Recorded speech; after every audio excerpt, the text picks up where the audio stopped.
हम में से हर एक इंसान कुछ न कुछ कर सकता है और करेगा यदि एक बार अकृत्य कार्य होकर हिम्मत न हारे। जैसे कि एकलव्य यदि द्रोणाचार्य के यहाँ से निराश होकर धनुर्विद्या का अभ्यास छोड़ देता तो वह इसमें कभी भी कुशल नहीं होता। कोई भी युवक अगर अपना जीवन श्रेष्ठ बनाना चाहते हैं और ईश्वर की कृपा से प्राप्त मनुष्य जन्म को सार्थक करना चाहते हैं तो उन्हें इस अवस्था में अपनी शिक्षा का आरंभ घर से ही करना चाहिए। उन्हें पुत्र या भाई के रूप में शिक्षा ग्रहण करनी चाहिए और इन रूपों में उन्हें स्वार्थ त्याग, अधीनता, सच्चाई, ईमानदारी का अभ्यास करना चाहिए जो जीवन के संग्राम में कवच और अस्त्र दोनों का काम देंगे। घर पर की सीखी हुई ये बातें बाहर भी जीवन के हर क्षेत्र में काम आती हैं और यही घरेलू संस्कार संसार की विकट से विकट स्थिति में, विकट यात्रा में रक्षक बनकर देवताओं के समान उनके साथ रहेंगे।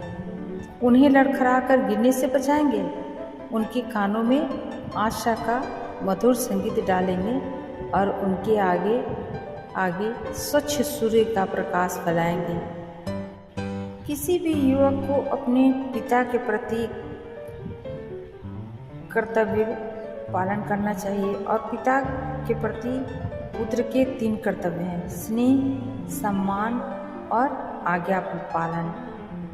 यह कहा जा सकता है कि यहाँ आज्ञाकारिता और सम्मान नहीं, यहाँ स्नेह नहीं रह सकता। जहाँ आज्ञाकारिता और सम्मान नहीं, वहाँ स्नेह भी नहीं रह सकता। जब कोई नवयुवक घर से उड़ जाए या अपनी गुप्त बातों को पिता के कानों में डालने से हिचके तो उसे तुरंत संभल जाना चाहिए और यह समझ लेना चाहिए कि जिस मार्ग पर उसने पैर रखा है उससे उसका सत्यानाश होगा। जिस कार्य में यह प्रवृत्त हो उसकी भलाई बुराई की जांच के लिए सबसे सीधा उपाय यह है कि वह उसे अपने परिवार के लोगों के सामने प्रकट करे। वह इसका विचारे कि क्या यह उसकी चर्चा घर में अपने माता पिता के सामने कर सकता है।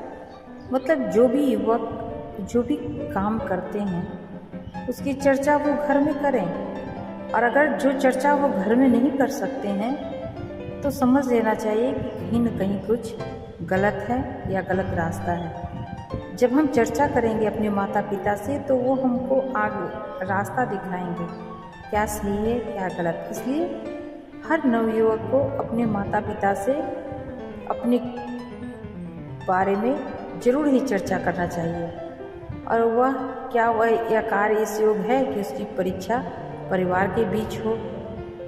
जब किसी रासायनिक द्रव्य का एक बार विश्लेषण हो जाता है तब उसके संयोजक अंश बराबर एक दूसरे से उसी प्रकार पृथक होते जाते हैं जिस प्रकार पहले ये एक दूसरे की ओर आकर्षित होते थे। इसी प्रकार जब कोई युवक एक बार घर से अलग कोई काम कर बैठता है तब यह बराबर उससे दूर ही पड़ता जाता है। अतः इस प्रवृत्ति को तुरंत रोकना चाहिए, नहीं तो आगे चलकर इसका रोकना कठिन हो जाएगा। उसके और उसके परिवार के बीच जितना ही अधिक अंतर बढ़ता जाएगा उतना ही उसे उस अंतर को मिटाने में संकोच होगा। पहाड़ की चोटी से लुढ़क कर जितनी ही जो वस्तु नीचे आ जाती है उतनी ही उसकी गति नीचे की ओर बढ़ती जाती है। जब किसी युवक को यह मालूम हो कि उसका घर अब उसे उतना अच्छा नहीं लगता जितना पहले लगता था तब उसे अपने हृदय पर हाथ रखकर टटोलना चाहिए कि क्यों। बहुत से चंचल प्रकृति के नवयुवकों का यह सिद्धांत हो रहा है कि किसी पर श्रद्धा करना ठीक नहीं। वे किसी पर श्रद्धा नहीं रखते, किसी से स्नेह नहीं करते। उनकी समझ में परिवार से स्नेह करना हृदय की दुर्बलता है और जो पुत्र अपने माता पिता से स्नेह रखता है वो या तो दूधमुहा बच्चा है अथवा पाखंड में फंसा हुआ धूर्त है। जिस युवक ने स्व संस्कार का कार्य हाथ में लिया हो और जीवन के कर्तव्य, उद्देश्य और अवसर के विषय में जिसके विचार उच्च हो, उसे ऐसे लोगों का साथ नहीं करना चाहिए, क्योंकि उनका मस्तिष्क वैसा ही शून्य रहता है जैसा कि उनका हृदय। क्योंकि श्रद्धा की कमी के साथ साथ बुद्धि शक्ति का भी ह्रास होता है, अतः उनके साथ से उनकी बुद्धि तो कुछ बढ़ेगी नहीं और नैतिक क्षति बड़ी भारी होती जाएगी। इस बात को अत्यंत आग्रह के साथ स्वीकार करना चाहिए कि पारिवारिक स्नेह अपनी पवित्रता, अपने उच्च प्रभाव तथा अपनी स्थिरता के कारण स्वलन संस्कार का मूल मंत्र है। जब हम अपने चारों ओर दृष्टि डालते हैं और जो बात हमें स्वयं वस्तुओं में दिखाई पड़ती है वह परिवर्तनशीलता है। फूल कुंभला जाते हैं, पत्तियां सूखकर गिर जाती हैं, बसंत में फिर नए फूल होते हैं और नए पत्तों की हरियाली छा जाती है, पर काल पाकर ये भी चले जाते हैं। एक मुरझाई आशा के उपरांत दूसरी आशा दिखाई पड़ती है।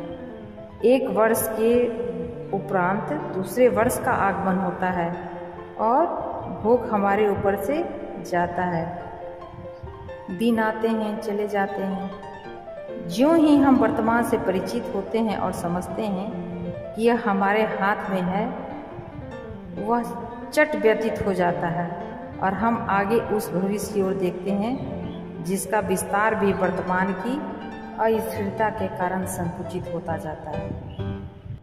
पर कुछ वस्तुएं ऐसी भी हैं जिनका नाश नहीं होता, जिन्हें काल नहीं स्पर्श करता।